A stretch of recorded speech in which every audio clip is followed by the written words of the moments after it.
So it was 1 a.m., and we had no business on the road. The weather report said snow and freezing rain all night without a chance of clearing until the next day.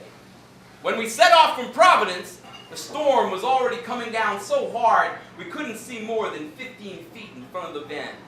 But it was the 40th anniversary of the 1967 March on the Pentagon. We'd been planning the trip for weeks, and nobody wanted to back out. The highway was scarcely plowed for nearly the entire stretch of road that connected Rhode Island to Virginia. Cars were skidding out of control all around us, and the pavement was buried in white. As swirling gusts battered the windshield, I was acutely aware of the 6 other lives in the van for whom I was now responsible. I had never driven for over 200 miles straight at fucking 35 miles per hour before, but even at a crawl, the time passed quick. Part of it was my intense concentration on the road and keeping as much distance in between us and any other moving vehicle on it as possible.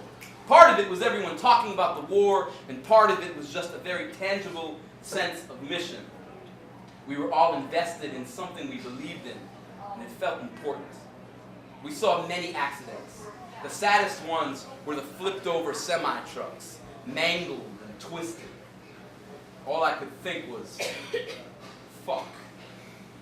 I know there's no God, but I feel like praying anyway. So while still vigorously scanning the road, I let part of my mind slip down to the panic room in my heart and prayed to my mom, which I do sometimes. Dear Paula, beloved strength and earthly mother, thank you for this day which you have given me, for the breath in my lungs and the strength in my mind. Please, Mom, don't let any of these truckers have died lonely and frozen when they should have been home with their families. Please, let the medics have gotten to them in time. Let them be wrapped in clean blankets at a warm hospital someplace close.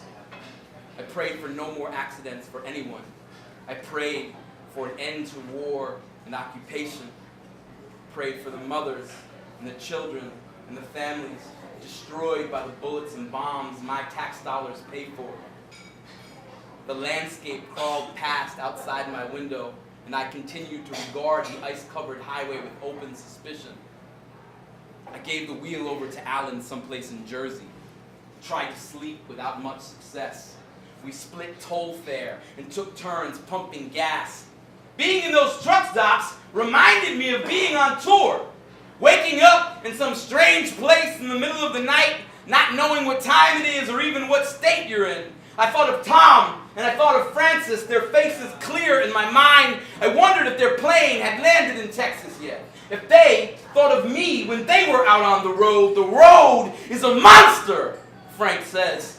It chews us up and spits us out, and we're all lucky any time we make it back home in one piece. Because the road doesn't care whether you're a family in a station wagon, a traveling salesman, or a touring musician. It's one long haunted house where the floor and the walls can come alive at any second. Like any stretch of the interstate can just open right up into some filthy monster mouth and swallow you and your friends whole in one bloody, frame-twisted, glass-busting gulp. So Godspeed, you truckers, you vans packed full of low-budget, independent artists, you small families making a big move, you protest kids, you poorly ventilated cargo bays crossing borders full of hopefully soon-to-be citizens, you night crossers.